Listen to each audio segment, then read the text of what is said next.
గొప్ప దేవుడా నీకు వందనాలు చెల్లిస్తున్నానైనా.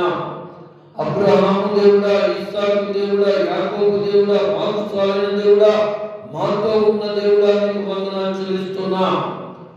మొదటివాడ, కడపటివాడ, యుగములకు సజీవుడైన యేసయ్యా స్తోత్రం చెల్లిస్తున్నా. నైనా ఈరోజు జరిగే ఈ కార్యక్రమంలోనికి నైనా అనారోగ్యంతో వచ్చిన వారిని నైనా సంపూర్ణ స్వస్థత పొందుకోవాలి. నైనా మనసు నెమ్మది కోసం వచ్చిన వారికి నెమ్మది దయచేయండి. సంతోషం కోసం వచ్చిన వారికి సంతోషం, ఆనందం దయచేయండి.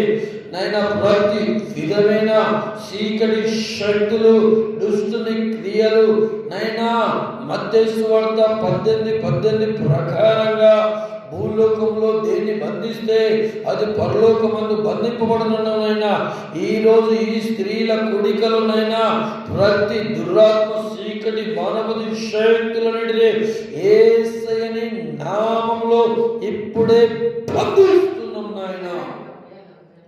నీ యొక్క అద్భుతమైన కార్యమును మీరు జరిగించండి. పరిశుద్ధాత్ముడా, నీ బలమైన శక్తిని మాపై కుమ్మరించండి నాయనా. నీ ఆత్మను కుమ్మరించండి. అంతే దినములందు అనేకుల పైన నీ ఆత్మను కుమ్మరిస్తున్నావు నాయనా. నీ బలమైన శక్తి మా పైకి నైనా దిగొచ్చును గాక నాయనా.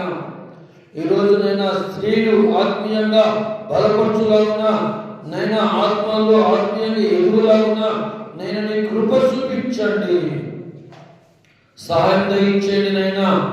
ఎదుగో తండ్రి నీ స్తోత్రం. మొగల పైన ప్రార్థన చేయాలి అందరూ. ఈరోజు అద్భుతం చేయండి నైనా. ఎక్కడైతే 2-3 కూడుంటారో వారి మధ్యలో నేను ఉన్నాను అని వాగ్దానం చేస్తున్న దేవుడు నాయనా, ఈరోజు మీరు మా మధ్యలో ఉన్నారు, నీకు స్తోత్రం. మాతో ఉన్నారు, నీకు స్తోత్రం. మా వెంట ఉన్నారు, నీకు స్తోత్రం.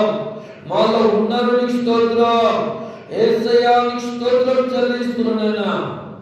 మొదటి యోహాను రాసిన పత్రికలో నైనా ఇదిగో తండ్రి 4వ వచనంలో, చిన్న పిల్లలారా మీరు దేవుని సంబంధులు, మీలో ఉన్నవాడి లోకంలో ఉన్నవాడి కంటే గొప్పవాడు అని చెప్పినావు నాయన. ఇదిగో తండ్రి ఆ గొప్పవాడైన మనము నైనా మనలో ఉండడని విశ్వాసంతో చెప్పే ధైర్యము దయచేయండి నైనా, విశ్వాసం దయచేయండి. నీ బలమైన శక్తి యేసయ్య పైన కుమ్మరించు నాయనా. నీ ఆత్మతో నింపడినైనా